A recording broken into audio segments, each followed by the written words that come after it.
Même jeune de l'air, même jeune militaire pour moi, mais militaire au fil pour hein, si université ouais, mais qu'on reconnait, pour tomber et non non ben, bon on règle bon,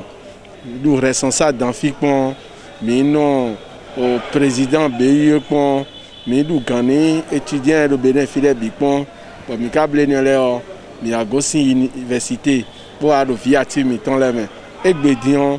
que miton parce politique mignon ana mais le bloc républicain mais dit dans le bloc républicain mais vecteur mais même pour l'union progressiste mais bon mi support pour le azoa ni tomiton na inkon ben den les hier bon mi appelé bon lien de miou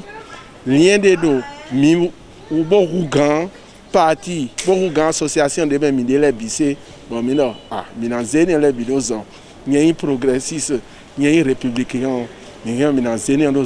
on a créé le lien national, on a créé l'association de Bénédicte. Lien national, l'association est misée d'Atedji et Bédin. Objectif numéro 1 de misée, pour avoir fait Bédin. Il y a aucun. On a Jack Colini, Togan Mitondo, Togan Miton, et Blomende, Koedo, et Dieu no Bodo, Bekaudo.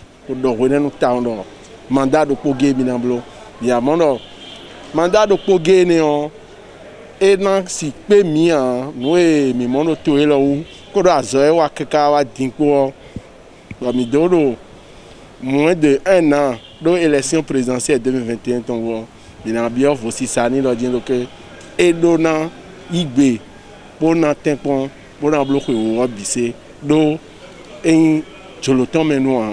tout et ouais mon donc nous ébloué dehors et si do mende ou na paye bon dans mon dit trop din mais si lancer milliers de requêtes mais bon dans mon mende vous dit trop din mais dans sinon tenton mais nous quelqu'un bon les na mi ko attendre dit que gati mi en 2026 mi na mon mais rien non tenton mais oazo taon et ni on mais mi délai mi pelé bon donc mi na c'est au ego mi mais le coton nouveau bojo au parti miton les signes au engagement premier d'oué boa bo pleminé en tant que jeune do mi mais jeune les mi ouais non con ben wa gandi o mi do pour les calé do piquer di bo monde dire que et do na bloquer o tendant do kaka je gbedion o ken mo do fidéa mais des câbles réunion de parti où les de même pour dire do togan na les ko et do nous ni mi de ouais bon mi de ja bio bo ja bio do ya medin do dire que togan na ze kemi bon do ejiwe non mais do pour ni de do mandat do poge ba mi ne et na quelqu'un bo joiner do bo na ten combat mandat wo yo mi bio